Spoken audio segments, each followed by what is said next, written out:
নমস্কার, জয় বাবা লোকনাথ। আমি সিডনি, অস্ট্রেলিয়াতে দেবী সাহা। আমি যখন প্রথম 1999-এ অস্ট্রেলিয়াতে আসি, আমার একটি ছেলে সন্তান হয় 2000-এর ডিসেম্বরে। সেই ছেলেটি বাবারই দেওয়া। আমি অনেকটা বিস্তারিত বলতে পারবো না, বাধা আছেন।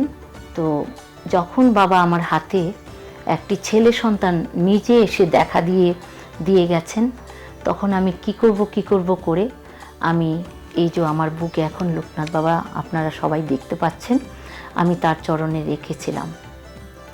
তারপর যখন সেই ঘটনাটা 6 মাস পেটে থাকতে হয়, তারপর যখন আমার ছেলে ভূমিষ্ঠ হলো, এই পৃথিবীর আলো দেখলো, তখন আমি সরাসরি আমার হাজব্যান্ডকে বলেছিলাম যে এই সন্তান আমাদের নয়, লোকনাথ বাবার দেওয়া সন্তান। ওমান থেকে একজন শ্রীকৃষ্ণ ব্রহ্মচারী প্রহরদা, ওনার নামটা আমার মনে রেখেছি, উনি আমাকে প্রথম রাস্তা দেখায় যে আমি বাবাকে কি করে ভোগ দেব। তো আমি ছোট্ট আয়োজন করে আমি এই লোকনাথ বাবা আমার বুকে যে দেখছেন আজকে, আমি তাকে সম্বল করে ছোট্ট করে আমি পুজোর আয়োজন করেছিলাম। সেই থেকে আজকে দীর্ঘ 25 বছর, আমার ছেলের বয়স 25, আমার ঘরে বাবা লোকনাথ বাবার পুজো 25 বছর ধরে আমি বাবার পুজো করে আসছি। এত বছর ধরে পুজো করতে করতে একটা সময় আমি হাঁপিয়ে উঠেছিলাম।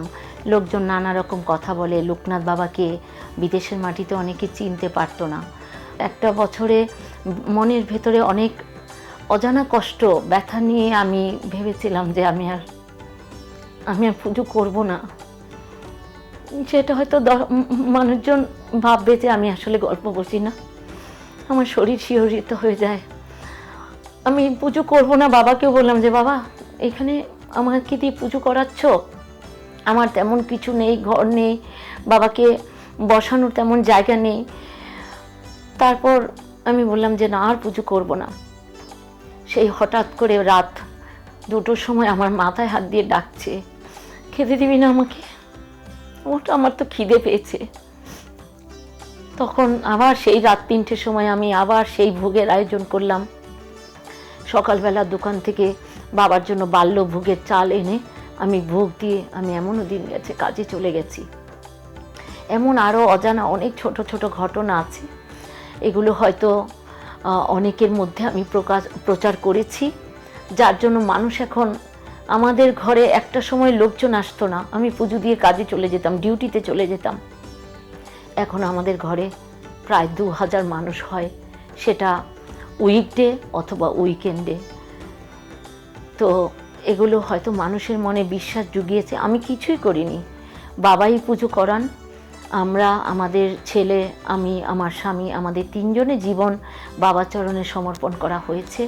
সকলে আমাদের জন্য আশীর্বাদ করবেন, আমরা যেন এভাবেই বাবার পুজো করতে পারি, আরও বাবাকে যেন প্রতিষ্ঠিত করতে পারি, ছোট্ট করে বাবাকে যেন এখানে মন্দির স্থাপিত করতে পারি। সবাই আমার জন্য আশীর্বাদ করবেন। জয় বাবা লোকনাথ।